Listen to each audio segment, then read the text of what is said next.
This is the Asus ZenFone 3 Deluxe, the current flagship smartphone from Asus right now that's selling for $500 with an all-aluminum build, Snapdragon 820 processor, 23 megapixel camera, and quite a lot more.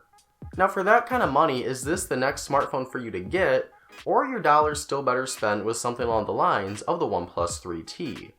I'm Joe Martin with PhoneArena, and this is our full review of the Asus ZenFone 3 Deluxe. Upon first glance, the ZenFone 3 Deluxe first catches your eye with its sophisticated and subdued good looks. There isn't anything revolutionary about the phone's design, but everything that here works very well for the most part.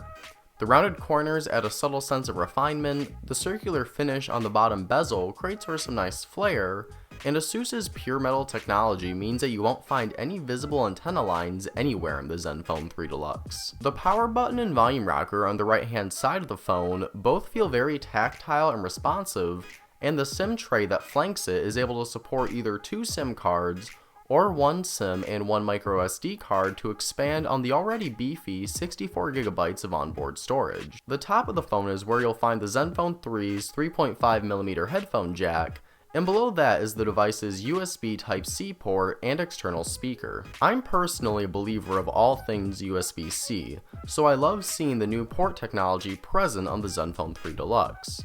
Unfortunately, the speaker that resides next to it leaves a lot to be desired. It manages to get quite loud, but the actual quality of the audio that it produces feels very soulless and hollow. Something else that I found to be disappointing on the ZenFone 3 Deluxe is its fingerprint scanner. When it works incredibly fast.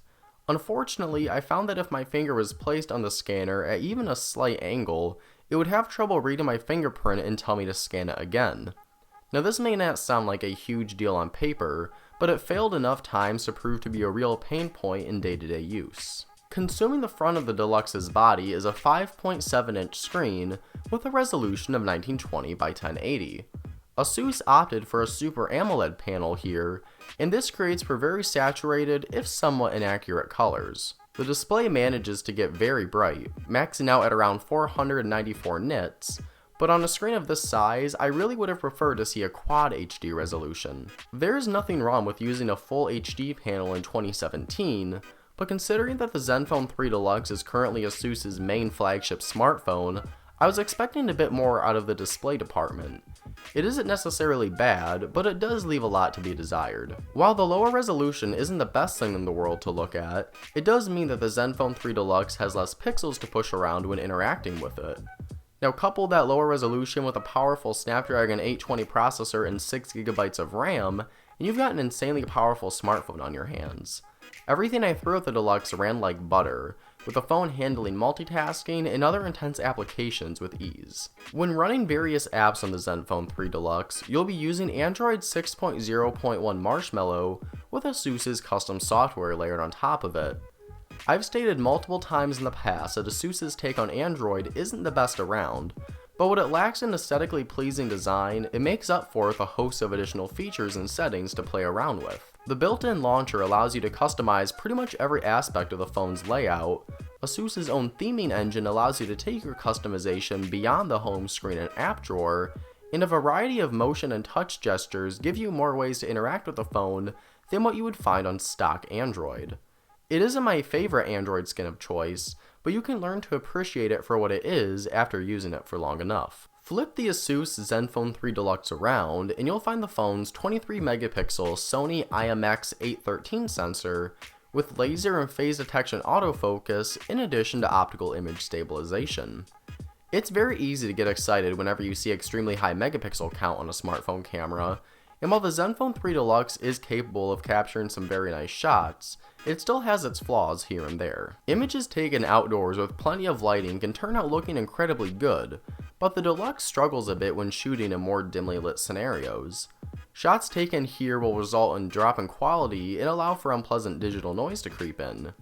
This isn't an issue that's necessarily new to smartphone cameras, but it's important to remember that a higher megapixel count doesn't necessarily mean that a camera is perfect. The ZenFone 3 Deluxe often manages to kick out really great photos, but just like many other cameras in this price range, it isn't without its weaknesses. On the video side of things, we're met with a very similar setup. You've got the choice to shoot in 1080p Full HD at 30 or 60 frames per second, in addition to 4K at 30 frames a second. Video captured with the ZenFone 3 Deluxe exhibits a lot of detail, but I occasionally found that focus times were a bit slow and that the phone sometimes struggled to balance out strong highlights. These issues aren't deal breakers, but they can prove to be annoying when trying to capture that perfect moment. Something that proved to be a bit of a deal breaker, however, is battery life.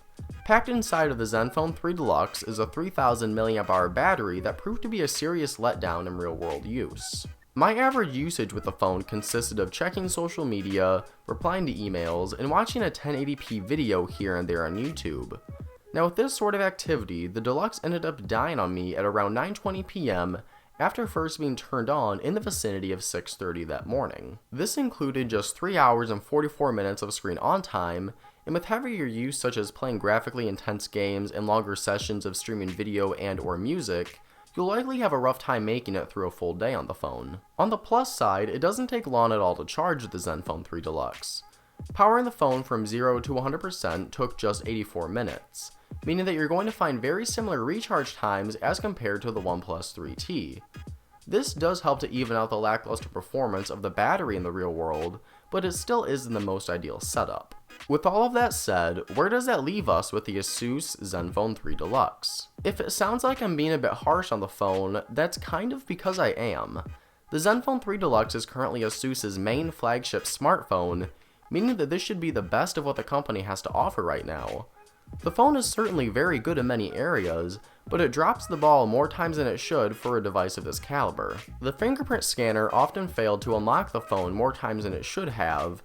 The external speaker is loud but leaves a lot to be desired in the quality department, and the 1080p display is simply underwhelming. In a bubble, the ZenFone 3 Deluxe would be an awesome purchase. Being able to score so many solid specs for just $500 is something that simply wasn't possible a few years ago, but that's no longer the world that we live in. Due to other competing companies and even Asus's own cheaper smartphone offerings, the ZenFone 3 Deluxe is a very good smartphone that I unfortunately cannot recommend that you purchase. If you have additional questions about the ZenFone 3 Deluxe or would simply like more information about the phone, you can either ask your questions down in the comment section below this video, or check out the description for a link to my full written review of the handset as well. If you enjoyed this video, please go ahead and click the like button and subscribe as well for very similar videos coming your way in the near future, and for all of the latest tech news, reviews, deals, and more, be sure to check out our website at PhoneArena.com. With all that said, I've been Joe Marian with PhoneArena. Thank you all so much for watching, and I'll see you in the next video.